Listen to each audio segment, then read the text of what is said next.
I tired. No, Mean no, it. it was part of my stutter. I said I'm. It just Oh, sorry. I didn't didn't mean to come make fun of out your stutter. strong enough. Ass. My God, I'm sitting here trying to like communicate and you're all like I'm gonna make fun of the war vet. That's right. I'm good, Joe. How are you? I avoided yesterday's podcast intentionally because I didn't want to be just a shitty person for 45 Oh, minutes. oh, take it you weren't overwhelmed with emotion and joy at the Zack Snyder's Justice League trailer. No, and people who disagree with me, but I still insist it's 90% footage we've seen before. Like maybe they're saving the Uh, new stuff, but like there's so little new stuff with the exception of the apocalypse shots. Well, I guess some of the stuff was in the first trailer, but then didn't make the movie, like the Flash going through the glass mm, and saving uh, Zazie Beats. Who I forgot who she's playing. The typical Flash girlfriend she's playing. Iris Yeah. West,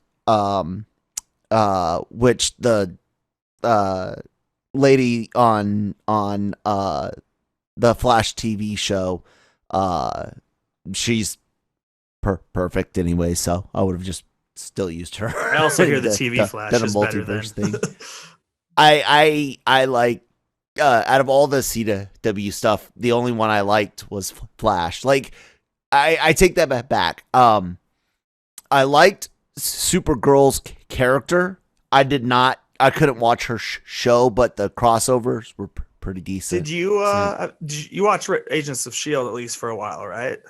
For a few seasons, yeah. Legend of Tomorrow should be your joint. It's cheesier than Oh, that.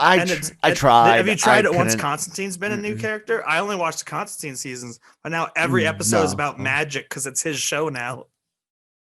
Like it's all like that's how they brought him in, is they need to solve magical things through history. Like this first episode, he goes back in time with them, is they have to kill a unicorn that's killing people at Woodstock by like and like it's just shit like that, or like defeating an evil granny like a godfather or fairy godmother, and then they get into darker shit like even Constantine's cancer storyline, because it is basically it's like 60% the Constantine show once they bring on Matt Ryan, who played him on NBC and who still voices him in the DC animated universe. That's the only reason I bring it up. I haven't even seen the episodes without him. Yeah. Because that one I is didn't wackier. even try watching his short-lived series either. So It's good. I like it. It's not as good as like as far as NBC.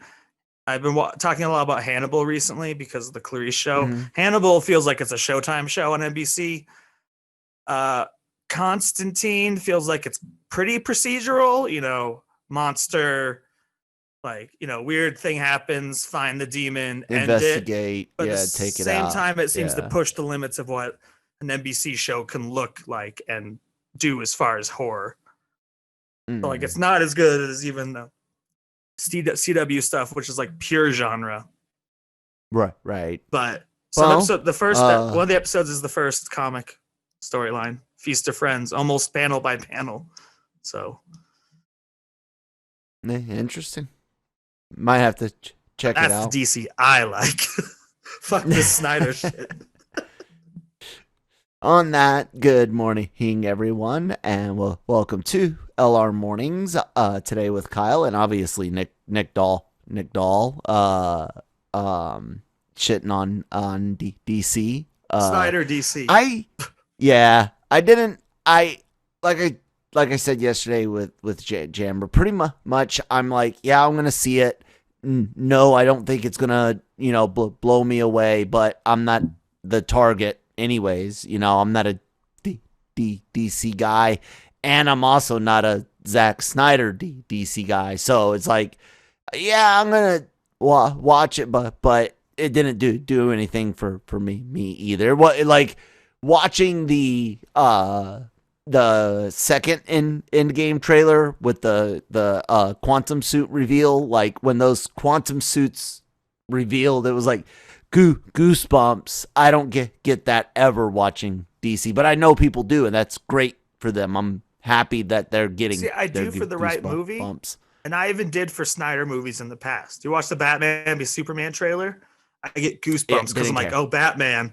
And then the Batman Yeah. trailer gives me the ultimate goosebumps. The one with the I tape at like the that, but it beginning. didn't. Yeah, it didn't quite give me goosebumps. It gave me mental goosebumps. Like my brain went, I'm curious. The Riddler style that they appear to be going for is very, very interesting. And you know me, I'm a big rogues gallery guy, and the two best rogues galleries in comics are Spider-Man and Batman. Absolutely. There's no other comic book characters have as many A and B list villains. But yes, at the same time, Batman and Spider-Man also have some of the most ridiculous villains that there is as well. You gotta have some balance there, I guess. But Like a polka dot man I'm so on their side interested. and the Spot possibly Yeah. into Spider-Verse. Yeah, but that type of Riddler, that where he's in a handmade forensic suit, basically, to not leave any evidence behind, and I mean, just I'm interested in that performance. I was really lit down by Kristen Wiig in Wonder Woman 84, but Wonder Woman 84 was mostly a lit down period for me. Just had Yeah. my boy Pascal, who's now an HBO boy. He was good. I liked him in it. I liked parts of it. It just I enjoyed Chris Pine also. He's adorable. I don't know why I say that. He's just the adorable Chris, because he's not muscular or anything, and he's mostly jokey. He can't even do drama as well as the rest of them. So you're like, oh, he's the adorable Chris. Especially when he's playing Steve Trevor out of Fish Out of Water, where he's like, oh, what is this? Is this art? The trash can. I can fly a jet suddenly. Yeah. And this museum jet's got fuel. Like, what? No. Fireworks also do not hurt vehicles flying slower than they're physically able to possibly fly. You can't fly that slow in a jet through a firework presentation unless the presentation of fireworks was like 5 miles long or some shit. Like that thing is like cruising like a slow helicopter. Yeah, it was yeah. You gotta have some suspicion of belief. Yeah, we got it, especially we're watching comic book movies or whatever, but it's completely different to have to suspend everything and like have no rules at all. At all. Let me tell you about. Okay, so there's one of the best screenwriting books is called Save the Cat. It's not like one of the mainstream ones. Like you'll get a list of the same ones no matter what film school you go to or website you go to. But it's not even by a very good screenwriter. He wrote like First Kid and like Blank Check, which were basically like Friday Night and Stop or My Mom Will Shoot with Sylvester Stallone. But he breaks down screenwriting in an entirely different way. And one of his rules is Dumbo Mumbo Jumbo. So like when you set the rules of a universe, people will buy into the stuff you set up. Like that's why I'll use an example, and then so why MCU did it better than Raimi. Spider-Man Peter Parker gets bit by a spider, completely unrelated, across town. Someone he knows is experimenting with a completely different formula, and turns himself into a superpowered person over. Whereas like Right. Amazing Spider-Man 2 tried too hard, where it's like everything is Oscorp. Like Right. that's why the reason he becomes Spider-Man the same time he tells the lizard how to make his formula. And then of course they all have the costumes. And the MCU does it more naturally, where it's like, oh, it's not, because it's not as big of a deal as long as you space it apart. The fact they both get it the same night, you're like, oh, that's double mumbo jumbo. Now, like the rules, like I could buy someone gets superpowers, but someone else does the same night. Whereas Marvel, it's like, oh, Mysterio hates Spider-Man. He's coming in because he hates Stark even more. But it's not like, oh, the same day Peter Parker got powers, I decided to become Mysterio. I had a thought about Spider-Man there for a set. Oh, the you know how you have some people that bitch that we didn't see Uncle Ben die for a third time? Yeah, and those people are incredibly stupid. Yeah, potentially they are. They just might really be attached to that, you know, oh, I have to have this panel for panel type deal. So, but yeah, 80% stupid. Okay. That's fine, Nick. You held up a sign. You said 80% of the listening audience that thinks Uncle Ben should have been in Didn't I say Spider-Man is stupid. Got it. No, I mean they're not stupid. It's just like at this point, I'm messing around. It's the same thing as like the pearls in Batman v Superman. If there are goddamn pearls in Zack Snyder's Justice League or the Batman, I'm gonna at least slap my face as hard as I can, even if I don't leave the theater. I think some people miss the important aspect of Uncle Ben's death. They're always like, he has to see Uncle Ben die and hear those words, and I'm like, no. You're missing out what happened in the comics. Pete became a jerk, was a dick with his powers, and it was that selfishness that leads to Ben's death. It's not as simple as oh, I got screwed over by the wrestling promoter, so I'm letting the guy that robs the wrestling promoter get away, like we saw in the Raimi movies. It's not that simple. And so some people get it down to it literally just being the great responsibilities speech, and you know, somehow Pete's got to be responsible for the death. Got it. But it's more of the selfishness and the fact that he was going after things that he wouldn't have had without those abilities. And Peter has to deal with that in the comics, you know, for life. And I don't think the movies ever did it enough justice. What do you think? I don't know, because I'm a fan of the Raimi films more than I am the comic books. Honestly, that's one of the few cases I like the comic. Well, no, as long as you give me a good movie, I like it better than the comics. WandaVision, I've been reading other comics related to it. They're not as good as this project. I know it's very different, and there's a lot being brought in. You know, I reread Vision. I read Scarlet Witch and the Vision. I have a few more coming in the mail of related books. So usually I like the movies better regardless, but so I think Raimi did the best job of it. I do like the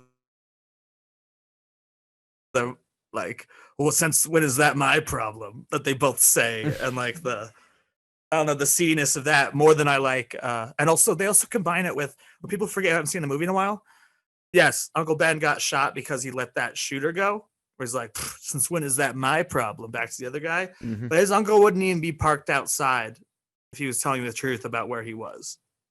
Yeah, like his uncle wouldn't be there either, and that's the only thing to do in Amazing Spider-Man 2 is his uncle wouldn't be there.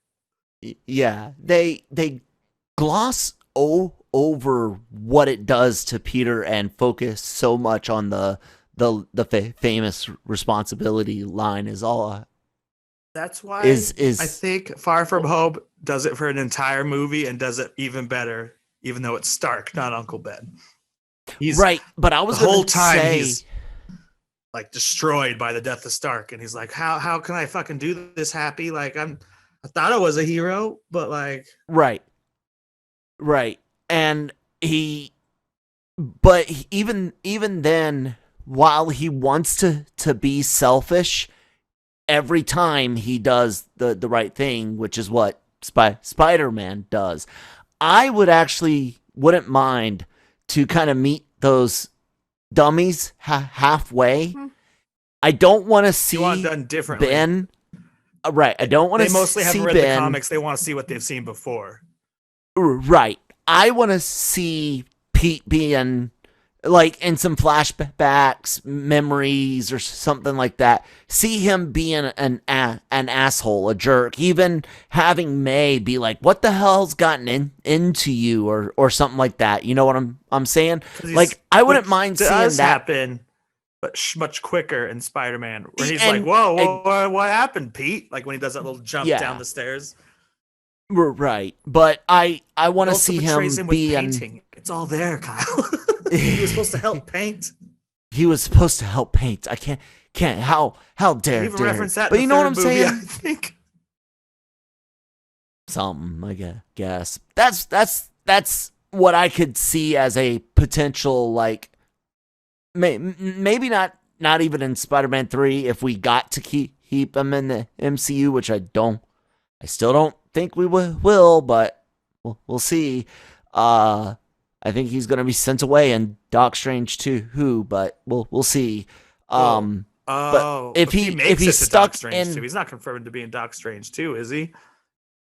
I think he I thought wasn't he, he? as far as we knew, he was just an Or amazing. rumored, maybe. I mean, not What's amazing. that? Number three, because number three is a big multiverse movie supposedly, and Doc Strange is a whole bunch of different characters to worry about after Spider-Man. In fact, Spider-Man rights running out would be the perfect way to write Spider-Man out of the Right. universe But that's before Doc Strange. that's the no, that's the thing. It was a Daniel Richtman rumor that Holland would potentially show up in Doc Strange, and Marvel reveals Tom Holland's Spider-Man connects to Doc Strange Multiverse of Madness it connects. It doesn't from the mean direct. a character Right, but carries over. here's the thing. His deal was for one more solo movie and one more team up And movie. this would make more sense than a waiting for Avengers. This is the exactly. This is the solo movie. Even though, yeah, there's going to be other Marvel characters. Got it. But it's Spider-Man, And man. people, And then Doc Strange is his team up movie, Yeah. and there's where maybe, like I said before, hey, their universe lost their Peter, and they don't have any Avengers, and I'm gonna go over there and be their Spider-Man, and try to find some Avengers or some shit, and I'm gonna go with the Sinister Six. They're setting up. There's where you get your fight them all. Yeah. There's where you get your Spider verse over at god awful fucking Sony. No, but here's why I don't think so as much. Because the same people who are you didn't say this, and I wouldn't believe it if I was agreeing with what you said. I wouldn't believe this, but people are saying, yeah, so the MCU can move on with Miles Morales. But it's like, I think Miles Morales is more valuable at this point as a name than Peter Parker after Spider-Verse and the most recent PlayStation game. I think Sony would rather keep Miles Morales. And so Marvel's going to offer any amount of money to keep one of the Spider-Men. So I think we might see Tom Holland play what he wanted to do and grow up for like another 10 years from high school. Because, they always grow up from high school to adult. Usually with the Sam Raimi movie, it's like 10 minutes. And in The Amazing Spider-Man, it's like the first film, and then suddenly they're graduating. But it's cool. This will be his third year of school, or his second to last year of school. I'd like to see him in college. failing, and then getting married to Mary Jane and going as far as the comics went. One actor, Right, that would be but dope. I agree I with just you. I'm don't. skeptical, but Yeah, I don't think that. I see no way in any. I mean, somewhere in the infinite multiverse, sure, but no universe where logic prevails. but you're right. At least 20% What of you've the said time. before. There's no way Sony makes the same amount off of No, Spider-Man using him on their own than rather than teaming with no, Marvel. Like people no. will, the quality will drop. You'll end up with another Amazing Yep. Spider-Man 2 where not even enough people go because they hated the Mm-hmm. last one. Not because they don't like Mm-hmm. the character, but people actually apparently do care about quality sometimes. Well, then again, Venom was uh, huge. People don't give a shit about quality, but yeah, yeah. Well, you know my feelings on that I one. think you know my feelings on that one also.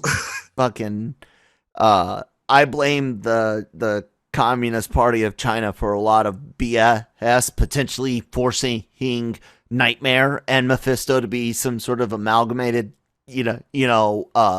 character. We don't know, possibly I do. but They did call us out on Slack for that. I want to bring that up real quick to our audience because we just what's did the that? show and we kind of ruled out Nightmare. I felt like and kept talking about Mephisto when we did our show on Sunday that came out yesterday. No, we said that it was You thought it was an probably me and you amalgamation. agreed that it was going to be an amalgamation. That way, they would probably call him We were Nightmare. both slightly.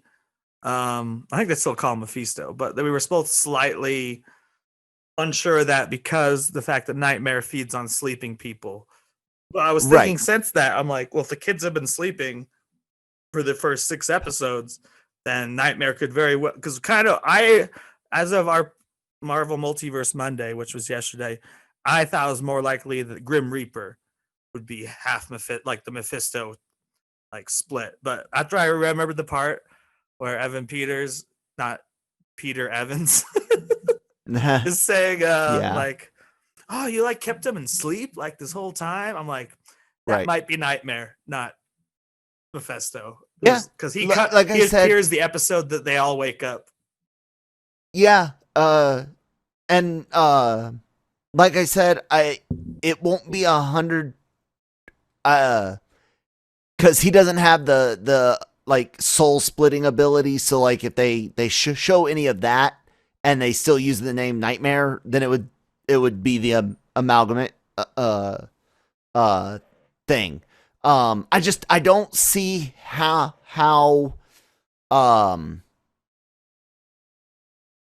I don't see how he does anything to her, to Wanda, if she's awake, and she's obviously awake, unless you say this version of Nightmare has powers that the comic version doesn't, or the Grim Reaper has comic powers, version. less powers, Yeah, different names, different looks, different sexes, different races. They can absolutely. What I just thought of a new theory just right now that ties into our old theory. Not to always discuss about WandaVision. That like they're not going to be the main villain this season. Like I think this, I've said I think this is part of a 3-part story. I think the final fight literally will be some other Avengers versus Wanda and Vision, and we won't see a big bad until like a post-credit sequence. And then going with that, kind of using Wanda as the Vision or as the villain. God, what else? I guess. Shit, I forgot the other part. But yeah, I don't think they won't be the main villain. They'll just be like maybe post-credit sequence, and the big fight will not be like against a big bad. It'll be like against other Avengers, because even if she isn't evil and Vision is her creation, so he's not necessarily evil, you'll still get your big almost Civil War type battle with, let's be honest, 2 of the most powerful Avengers possible to fight. And then because then it's like Winter Soldier, Civil War. Later you can reveal it was like, okay, this Nightmare Mephisto character set this shit up. Yeah. Like, And I think, I remember my other part. And I think they're changing, just like they changed Thanos. Like, he's not doing it for death; he's doing it for the environment in a way.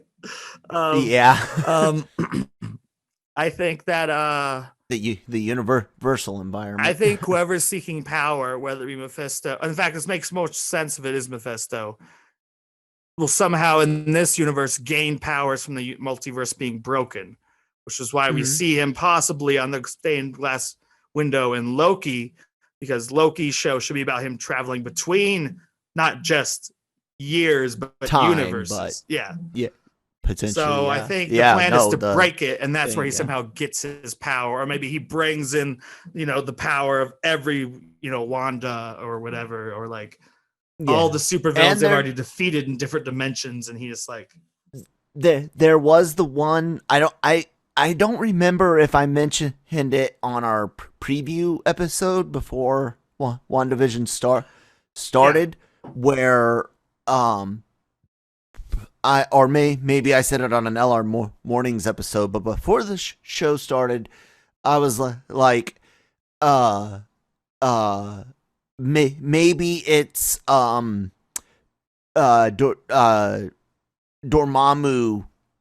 by proxy. It could be Dormammu, could be definitely be part of it, since we're leading into a Strange. Like, it's gonna and seemingly he's looking for end in a Strange. Look a way to break the deal he had made with Strange. Like, it's not your realm only anymore. It's now this broken multi-realm, and I can invade that. Loki broke shit. Ant-Man, you guys broke shit when you did a I would. And there's no time stone on your planet to keep me in a loop. Yeah, I wouldn't mind finding out that not only does Wanda have a puppet master, but her puppet master owes somebody. Like, that would be really, really cool. I agree. So, I like all these possibilities, man. Like, I am so stoked on Marvel. It's so long. I hope that they can work Mordo in as well, and his quest to begin ridding no more sorcerers. Too many no more sorcerers. superheroes.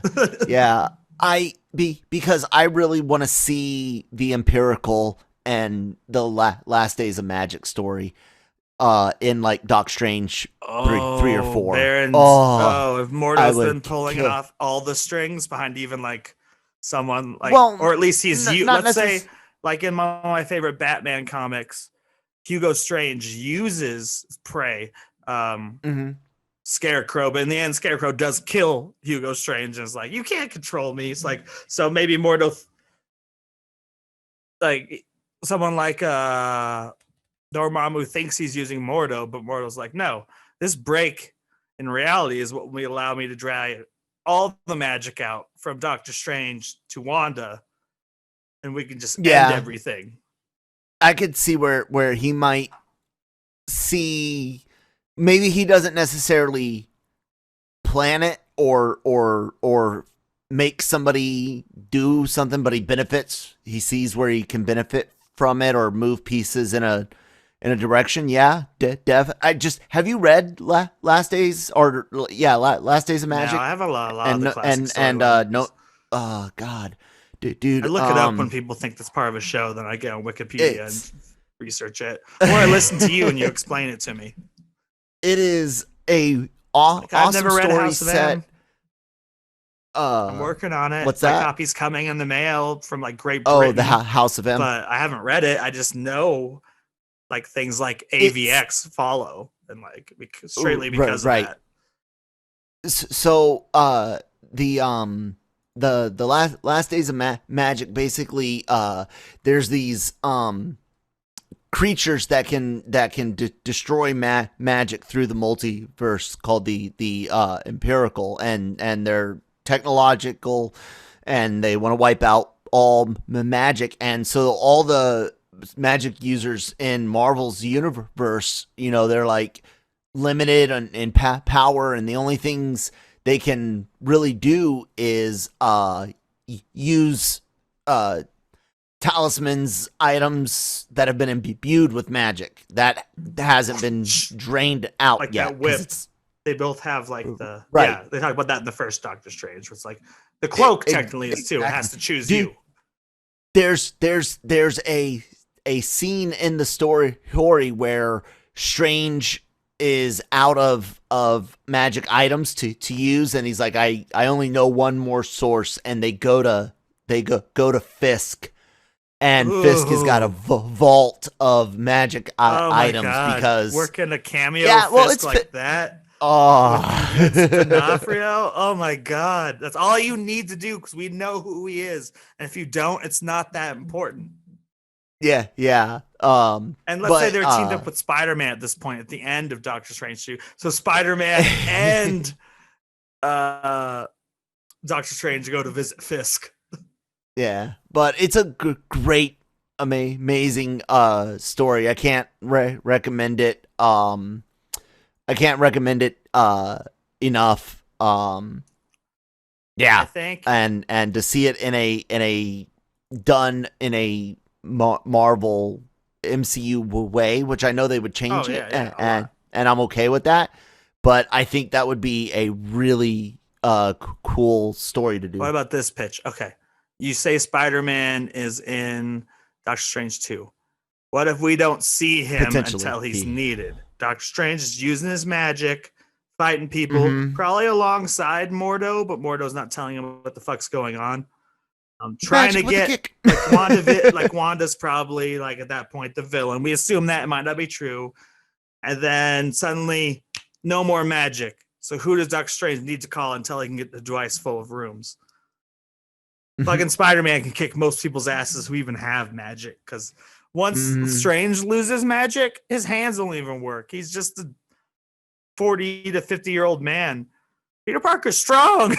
He's probably the strongest Marvel hero that doesn't use like magic outside of like Hulk and Doctor Strange. Yeah. Even Doctor Strange. Hulk and Carol Danvers technically doesn't use magic, but she's endowed with Infinity Stone stuff. Right. I'll sell doing a Last Days of Magic take this way with two words. Jason Aaron. He's the one that wrote the Last Days of Magic storyline that I'm talking about. Supposed to know? You're just selling me on it based on like what's his name? I don't think I've heard of this. It's an author, not an artist, right? The writer. You've never heard of Jason Aaron? No. Did a lot of work on Thor. I only know the super mainstream people. He's doing I think he's like on an Avengers book at some point. He's a fairly decent big deal, dude. I read comics, but I'm a movie guy. Right. I read the comic because of the movie. I know the biggest names and just personal favorites. Biggest names Frank Miller, Brian Michael Bendis. No shit, I know all those. Scott Snyder and Tom King, and then the personal favorites like Matthew Rosenberg, or I have people like him I can't think about at the moment. We're just like the smaller. In fact, Matthew Rosenberg is not small fry anymore, but he was when I started liking him. Now he has like dozens of X-Men books, and like he's part of the Batman book. But I liked him for a comic called Tales of Suspense, 100 through 101 through 106, which is Winter Soldier and Hawkeye teaming up in a buddy cop style comedy post Empire, Secret Empire, because Black Widow dies in this, and one of them thinks they saw her, so the two people who love Black Widow or at least have a relationship with her team up to find her, and it's like they're bickering like Falcon and the Winter Soldier, which is our next Marvel show. So I think he's influenced that the same way my boy Tom King has influenced WandaVision. But yeah, no, to the point in that being, I know far less creators than you. Okay. I know Okay. Well, JM Metis or something. JMS, I follow him because of J. you, Michael and he's Straczynski. a really cool reference in Far From Home with the hotel name. Mm-hmm. Yes. Straczynski was at one point a massive deal in Spider-Man. His version of Thor is what they used for the first Thor movie, his run, Don and Blake and shit. he got a story credit, I believe. Did he do it in it's like, when did that change in the comics? I know the Ultimates, it's not the same as the movies, but there is no alter identity for Thor. Have you read the Ultimate comics? Yeah. Two volumes? I read all the first three. Okay, there only are 3, and I didn't buy the third. Yeah, I know. I love that idea of the Thor. They think he's just a hippie with a belt he stole that gives power. Because Yeah. Loki is also like acting like he's a scientist. And he is. He's like, yo, you want to like get rid of this nature? I'm like at oil pipeline stuff because I'm strong, but I'm just a drunk, high hippie. Yeah. Marvel's masterfully blended the source comics of 616 and Ultimate universes as well as inserting unique spins and completely new elements, and I think it makes for more engaging comic book movies than trying to take something and make it panel for panel. I'll give you an example. I love the first Avengers movie, right? Who does the iconic, that's my secret cap. I'm always angry. The flights, the fight through the city and the camera flying all around. It is by far the closest thing to a comic book on screen that I can think of. I know Whedon's name is in the news for a lot of negativity right now, but the guy was a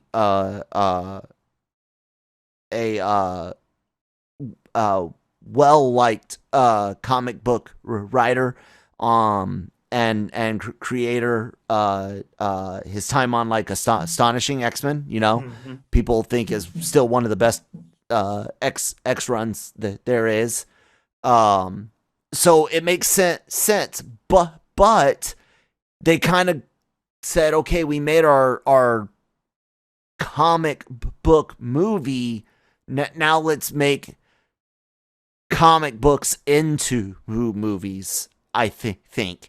And that's when you start seeing the shift over to the Russo version and style of especially the team up stuff.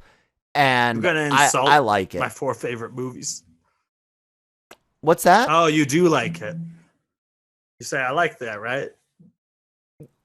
I had no issues with it. Yeah, I thought you said you disliked that at first. And I was like, you gonna criticize the Russos? No. They're my boys. Like those are the best 4 movies in the MCU are the ones they do. I'm saying that the shift from making a comic book movie to making comic books into movies is how I'm in Civil War phrasing it. Exactly. And again, both couldn't are be farther okay. off Civil War, but it keeps the idea of Stark disagreeing with.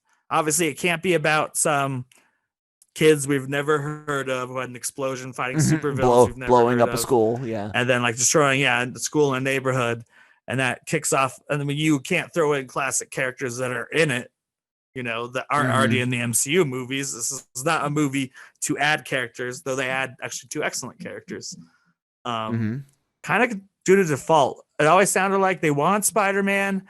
They didn't know if they could get him, so they wrote a draft where they also added in Black Panther, and then they got both. So like, oh, sweet, we could go with the double script. and they had like alternate Nice. copies. But yeah, yeah, I don't know, because yeah, again, even Infinity War, it's like the idea of getting to the snap, which is actually Gauntlet, I believe. mm-hmm. But yeah, before that, you don't see that, and X-Men even started doing it after Marvel, where it's like Apocalypse or First Class. Mm-hmm. Dark. I mean, because the earlier sequel titles are all generic, like X3, X-Men United. Yeah, no, the Last Stand. X2 or even like was X-Men United. Thor. What is Thor's subtitle? The Dark World. Yeah, like again, Ragnarok. a generic title. Whereas Ragnarok refers to a certain storyline, even if it doesn't match it. The Dark World referred to. Well, refers to it's not referring to a storyline that's famous Niflheim. called the Dark World. It's referring to elements of Thor, the comic. I'm talking about these movies have the exact same titles as some of the most comic running lines. Like Endgame doesn't have that. It's a made up title. At least they're not fucking numerical. It's 2021 and we're going to get Sonic the Hedgehog 2. Who? That one I think is being cheeky because that's the exact name of the second video game. Maybe, but where's the Sonic and Tails part of it?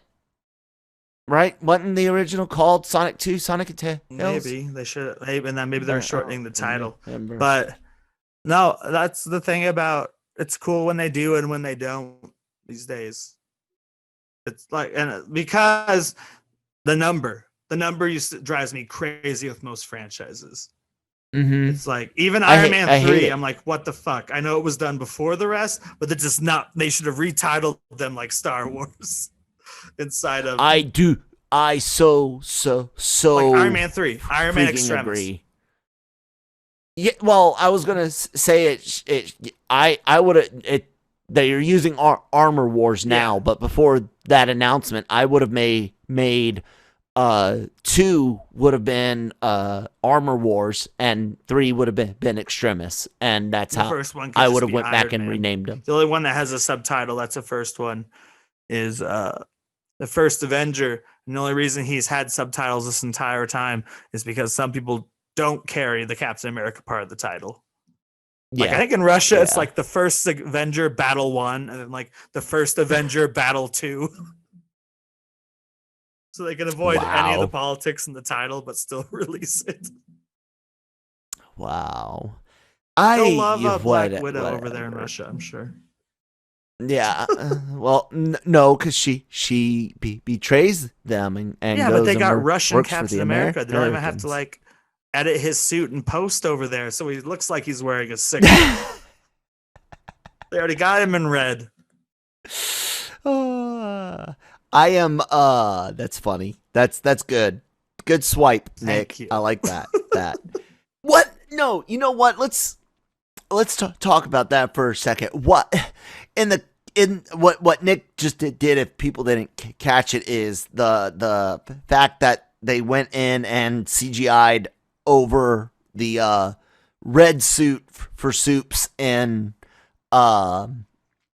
the Zack Snyder's Justice League, and he's in the black suit like for the majority of the final fight, which makes no sense because what was the black suit's purpose, Nick, in the comics? Was it supposed to heal him or some shit? Nourish him, basically. Help heal him, keep him alive until he repowers and stuff. And I know I think, I don't want to say I know, because like I said, I'm not the biggest DC guy.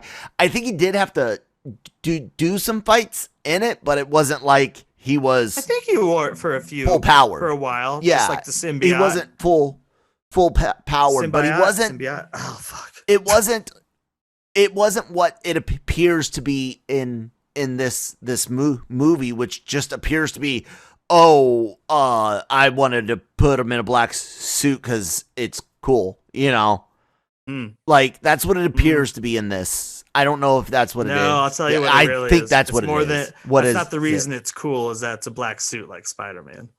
The reason it's cool... I didn't say that. No. I'm saying what the fans are thinking if they don't understand. Okay. The fans are too attached and obsessed with the idea of nostalgia and making it look like we said, like the comic. Yeah, but he didn't Because use we're it seeing all these like cool this. shots from Zack Snyder's Justice League.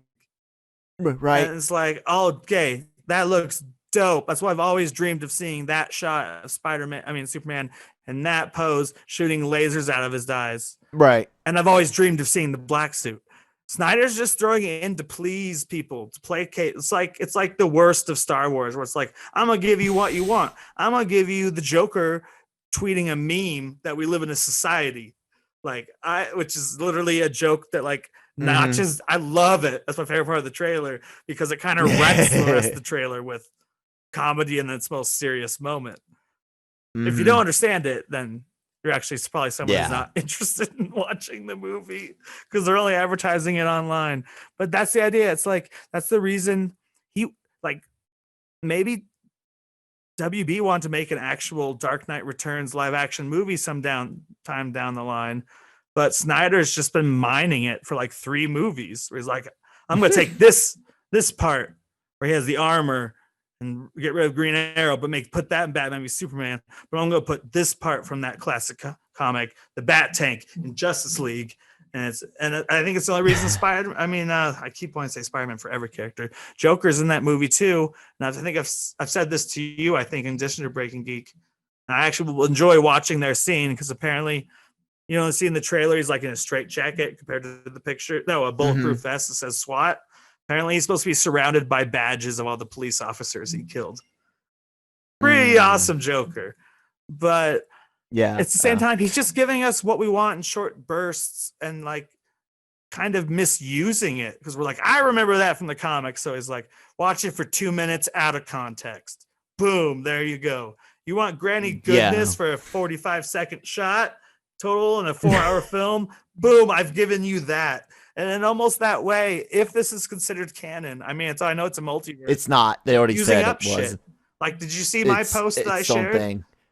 Yeah, him starting to use the some of the other new he's using up the new characters, because which is a shame, because Tom King kind of just Vision redefined them in the comics by embracing how silly they look, and that Mr. Miracle's dating Big Barda and all that shit. The book's called Mr. Miracle, and he's co-writing with Ava DuVernay. Yeah, I think it's pronounced. I can never pronounce people's last names. So which is cool, because it's you don't get comic writers very much writing films, or even the TV shows. So this is special. And then Snyder just was and people are is that Granny Goodness? And I'm oh no.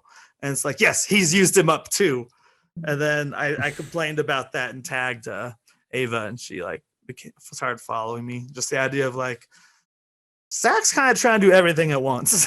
And there are other people who are supposed to be doing New Gods and the Batman and even the Flash. And Zack Snyder's don't forget my past, yo. It was supposed to be this. He got to remaster BVS again, right? In IMAX. I don't know. It's not a good aspect ratio for your TV at home. I don't know. I don't understand it, because he didn't say for theatrical release. He said for HBO Max, and I'm what? Yeah. Why would I want IMAX for HBO on my TV at home? Dude, I don't know. Tell me this. Crazy, besides, what? I said, this is all crazy, dude. So ask me the question. But besides IMAX, which has, like you said, a very unique aspect ratio, why don't we just move everything to the theater screen aspect ratio? It'll fit nice in living rooms. The ratio scales. The pixel counts are amazing on OLEDs. I don't see any need anymore for and everything's digital now, which means you can legitimately, change aspect ratios, with the lenses and stuff in settings, and of course stuff in input. There's 1,000 ways to skin the cat. Don't skin cats, people. That's terrible. My cat's right over there, and he's what the fuck? Did Kyle just say? But I don't know. How would you feel about a unified aspect ratio across the majority of film and television? As long IMAX is kind of dying anyway, because even when people say IMAX, they're usually not talking about the full. Yeah, they're not talking about like FOMAX Dark or whatever. Knight IMAX. They're talking about like Avengers or Snyder IMAX, which I guess would fill your TV more rather than having lines. But it wasn't shot that way. They'd be cutting off parts of it to make it fit that. But that's not even the point. Your question was, do I want them all to be the same? With the exception of the really weird shit, which you only see once in a while, IMAX. I don't care if they're a small, like usually an app, like, you know, a Seth Rogen movie is not shot as widescreen as like a Marvel movie. You can even see that watching WandaVision, where you're like, okay, this one represents a modern comedy, which is shot widescreen. But which widescreen film, when they go even more widescreen on our TV, is intentional to show you that this is a movie. Still has this is TV. Letterboxing. And it's not even letterbox. Oh yeah, when it looks letterboxed. Yeah. But they're still both widescreen. It's not like my old TV growing up. Our old CRTs. Yeah. Where every movie was letterboxed if you owned widescreen. Nick, what does CRT stand for? Come on, you gotta know at least related transmissions. You don't know. I just know I had a fucking computer older than me. CRT cathode ray tube. Gross. Sounds like a sexual position. It's like, well, no, the 80s were the fucking worst. Cathode ray tube tonight? What?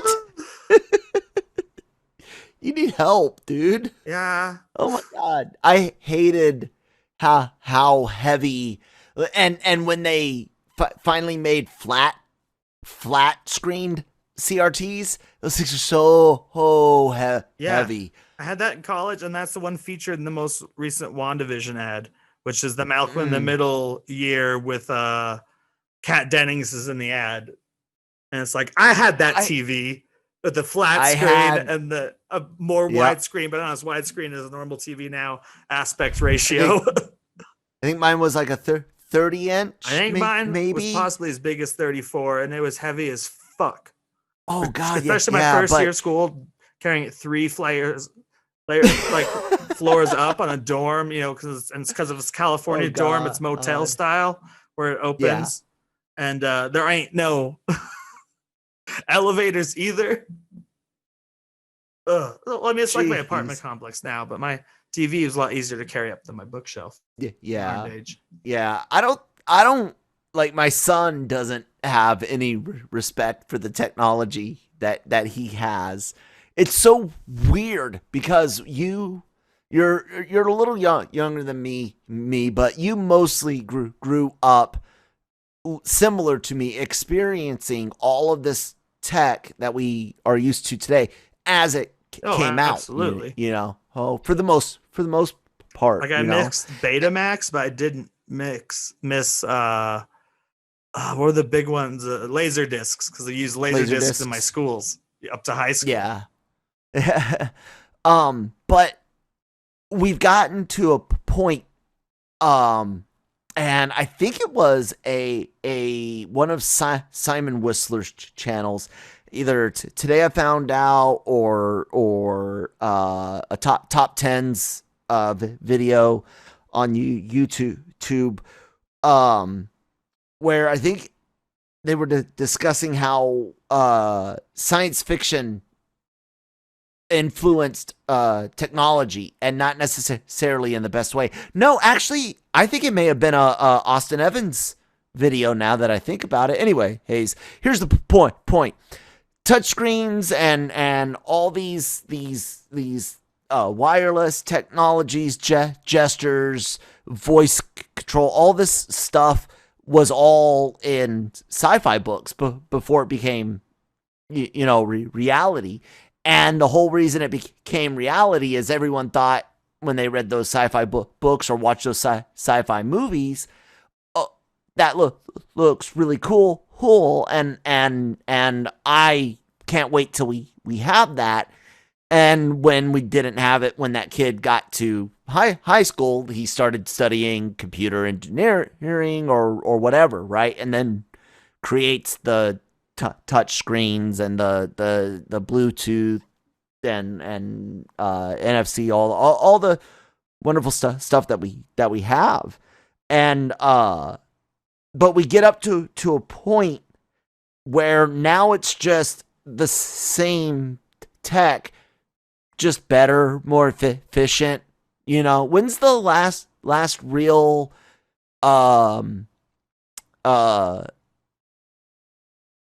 technological innovation that changed everything? I'll tell you what I think it is. I think it's the OLED, the organic light emitting the diode. They've been in smaller screens, phones, for years and years before you started seeing OLED TVs, because it was just so expensive to have a sheet of that material that big.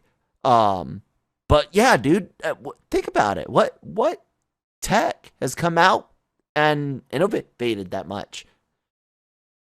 And the Nintendo system. So just because I don't mean it fully, it's mostly a joke. But just as far as that industry, it's like we're not cutting edge on graphics. We're just ones who are like, what if we fucking did something that's never been done and might kick us in the ass for failing? Well, that's what they do every time they put out a system, and since the GameCube. Basically trades off each time. I mean, even portable.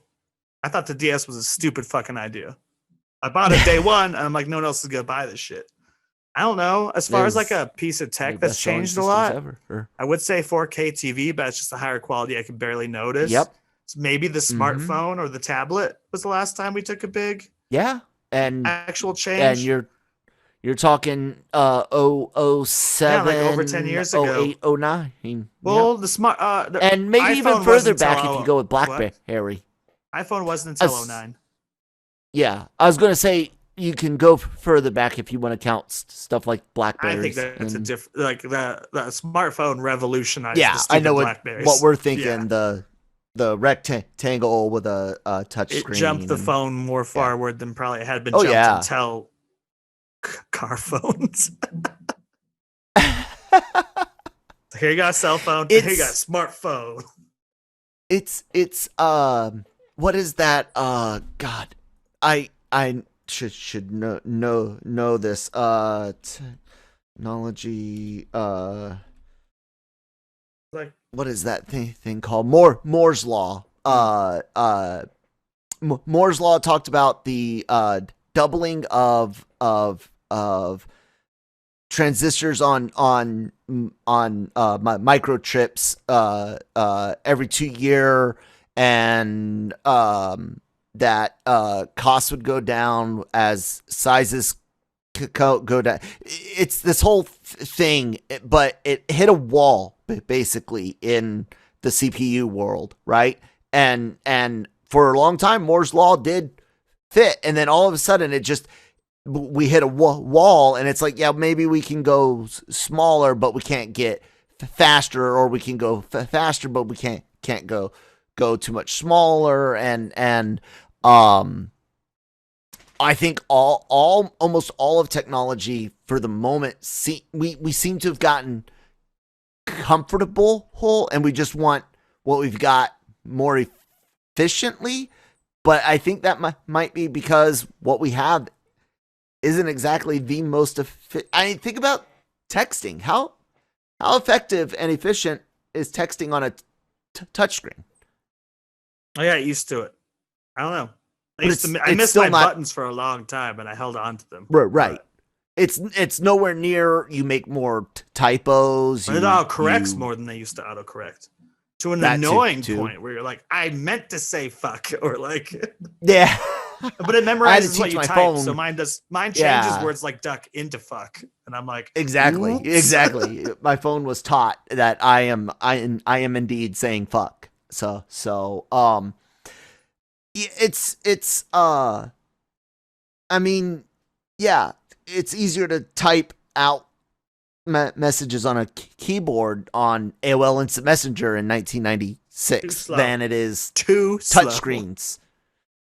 Yeah, too slow. But I liked that idea of how we got where we are with the technology that we have was basically geeks growing up to become engineers and putting Star Trek and Star Wars into real life. Now Minority Report. And now that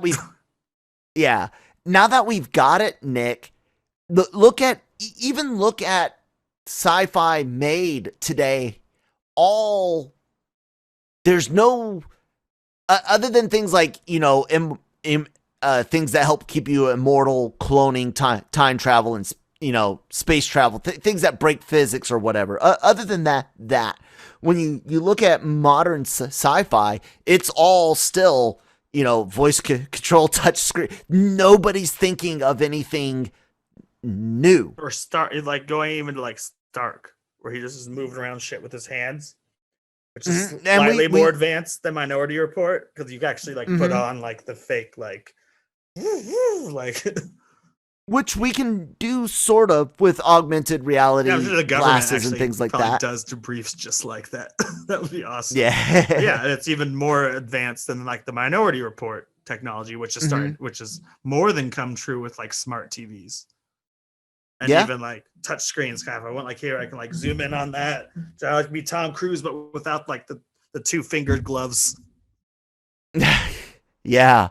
So I look at it and it's almost kind of sad now that my eyes have been opened to that point.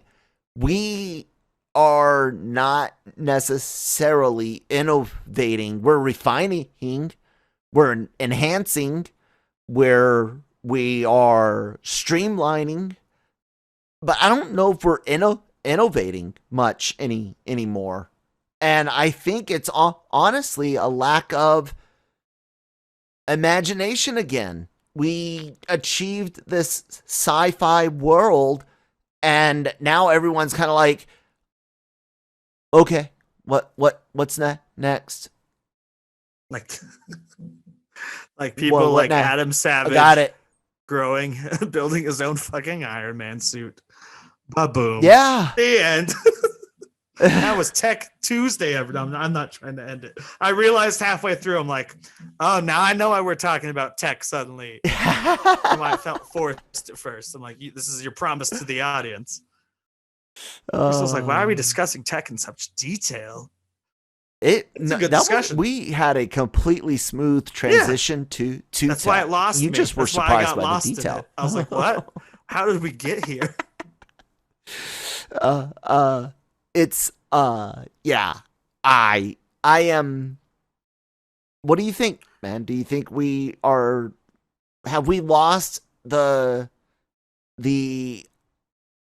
innovative side? Maybe because we achieved. I would hope the most innovative people aren't like someone at Google, but is someone like working for like any sort of space program. Because I think the most interesting discoveries that could possibly be made would be allowing at least even our probes to go farther into space and send back messages from farther. Because there's a lot. I think I don't think we'll see it in my lifetime. I would love to just have a probe that makes it far enough to see life is at least as advanced as like a chipmunk or something on another planet from some it's a mission with some great technological advances, fast travel, and then just a camera system, because you're not going to send a human that far. I don't think we'll even get to Mars in my lifetime either, but that's where you go. That's where you can learn something, and that's where I want the tech to improve, because I agree. It seems like most of the major advances we've made happened like when I was in California, so like 11 years ago. Yeah. It's basically when processors and internet technology became small enough to put in to screens everywhere. That's what all the geeks and nerds and stuff were working towards, and we achieved it. We got it. We love it, even if it's not necessarily all we thought it would be. In reality, at least we think it's all we thought it would be. So we're tricking ourselves maybe sometimes, but it's sad to think that what is the next great human leap forward? Yeah, going out into space is great, but we've done it. Like you said, it'll be an enhancement. Go further, faster, and send back information. That's the one thing I see faster in sci-fi movies where I'm like, how are we not farther along than even 2001: A Space Odyssey? Because we stopped spending money on that kind of shit. Not only that, but we Earth problems like too. everyone that's like, we gotta save Earth. Like, yeah, I'm not saying we shouldn't, stop hurting the planet, but let's work on a way to realize get off that we have to get off this rock, right? It's going to go away. Like the moon's breaking orbit, the sun's going to go one day. A solar flare could hit us. Asteroids. That's not good. A million different things. You have to get off this planet. What's that? Like, you sound like someone who thinks we need a force field first for those sun flares and those asteroids, and then we build like it's like a order in a game. It's like, and then you build the ships to get off. Yeah. No, my thing is like, why we need a shipyard on the lunar and facilities on and around the moon. Honestly, I don't have any of that. I don't necessarily think orbital shipyards around Earth is the best idea because it's already crowded with all the satellites and stuff.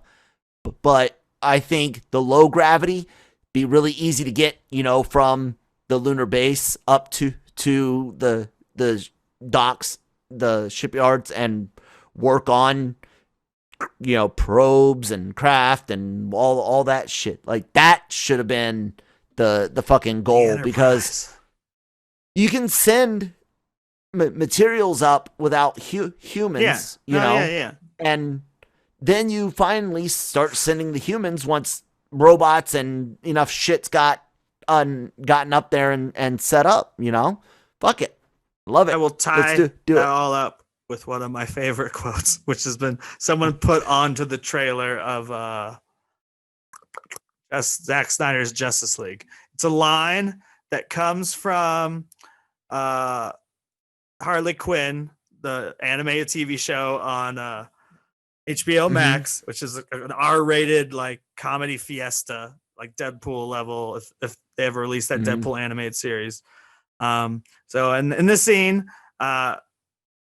Batman is actually unmasked and the Joker sees him, isn't happy about it. But this is the line they put into the mouth of the Jared Leto Joker at the end of the scene, because he first is looking away and then he turns over. And it's like, I put down my deposit 4 years ago. Where's my goddamn electric car, Bruce? That makes me think of the flying car. It's like, yeah, it's just the Joker saying that's his biggest complaint when he sees this Bruce Wayne. Is like, where's my goddamn electric car, Bruce? So someone put that clip on that real trailer, and it was really funny. Wow. The end mouth almost matches, because you can just yeah. Oh God. Anyways, that's it, ladies and gentlemen, for today. I have managed to do 3 Tech Tuesdays in a row.